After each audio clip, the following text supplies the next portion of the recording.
السلام عليكم، صبحكم الله بالخير. اليوم بتكلم معاكم عن نقطة وايد مهمة دائما تشوفها في الاستشارات.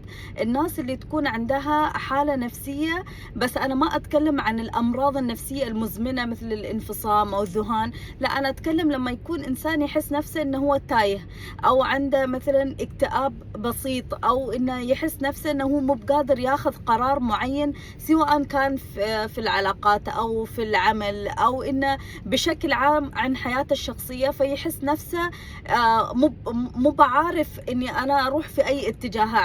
عنده مثل التوهان فيما يخص يعني انه هو ياخذ قرار او ياخذ خطوة او يطلع من الكومفورت زون عنده. فهالحالات النفسية نحن نسميه، او مش نسميه، يعني الحالات النفسية هاي هي ما هي عبارة عن مشاكل كثيرة موجودة في راس الانسان، وهو تايه بين المشكلة، أو إنه هو يعني قاعد يفكر كثير جدا عن المشكلة بدل ما يركز في الحلول.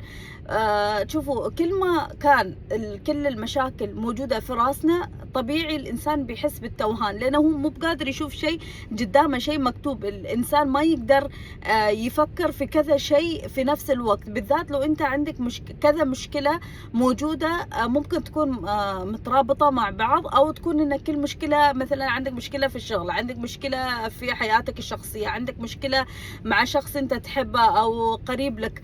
فأنت عندك كذا مشكلة كلها موجودة في راسك، وأنت قاعد تحاول تحلها في راسك. بس الحقيقة أنك أنت ما قاعد تحل شيء، أنت بس قاعد تفكر في مشكلة.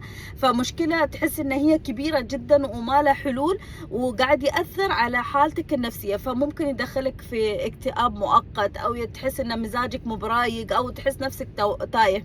فاليوم بعطيكم بعض النصايح ممكن تسوونها، تحسون إن هذه ممكن تساعدكم إن أنتم تطلعون من هالتوهان اللي أنتم فيها. اولا لازم نحن نمسك ورقه وقلم. وانا عارف ناس كثيره تقول لك انا ما عندي وقت اكتب، وانا ليش اكتب، وانا عارف لان انا اشوفها في الاستشارات. بس صدقوني، طول ما انت عندك كل الاشياء موجوده في راسك، عمرك ما بتعرف توصل للحل. فلازم تمسك ورقه وقلم وتكتب. مثل انت لما تكتب اوبجكتيفز السنه الجديده، او اهداف للسنه الجديده، ممكن تحطهم كلهم في راسك، ولا لازم تكتبهم في مكان عشان تكون تعرف. نفس الشيء المشاكل لازم ينكتب في ورقة والقلم، وبعدين أكتب كل المشاكل الموجودة حاليا اللي أنا قاعدة أواجهها، مثلا سواء كانت في وظيفتي، علاقتي، أيا كان. أكتبهم كلهم في الورقة، وبعدين أبتدي أشوف شو أكبر مشكلة حاليا موجودة عندي اللي هي محتاجة الحل. أطلع المشكلة هاي وأخلي باقي المشاكل موجودة على الجنب، او امسك هالمشكله، وبعدين ابتدي اكتب لها حلول. حتى لو حسيت نفسك ان حل هذا تافه او ما بتجيب نتيجه، بس اكتبهم.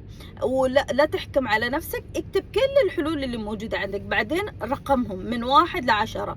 وبعد ما ترقمهم، يعني 1 هو احسن حل، و10 مثلا اقل حل، ورقمهم. وبعدين ابتدي شوف ان انت شو الحلول اللي انت بالنسبة لك لا يعني بالمرة ما راح تنفع معاك. وابتدي يعني مثلا اشطب عليهم، وشوف بعدين مثلا 3 او يعني اقل، يعني يفضل يكون عندك بس 3 حلول.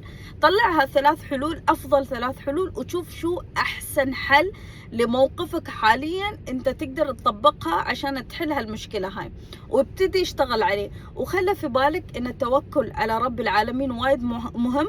ولازم تعرف ان التوفيق ما بي الا من رب العالمين. نحن كبشر كل اللي نقدر نسويه ان نحن نخطط ونحط، وممكن الخطة اللي انت حطيتها او الحل اللي انت قاعد تمشي عليه ممكن تمشي، ممكن ما تمشي. بس قبل ما تبتدي فيها توكل على رب العالمين، قول يا رب وفقني في هالخطوة اللي انا راح اخذها ان هي تحل مشكلتي. وحط في بالك انه ممكن رب العالمين يكون كاتب لك طريقة ثانية، يعني ممكن تعجبنا ممكن ما تعجبنا، بس ممكن هي تكون الافضل. فحط دائما في بالك ان التغيير وارد انها تحصل وانت ماشي في الخطة. بس اهم شيء يكون عندك شيء، على الاقل انت شفت شيء قدام عينك، وعرفت ان انت على اي خطة ماشي او اي حل انت ماشي عليه، وإن شاء الله دائما ادعي وقول يا رب وفقني، وعلى كل خطوة ادعي وكل صلاة ادعي، بحيث إن رب العالمين يوفقك في الخطوات اللي أنت قاعد تاخذها.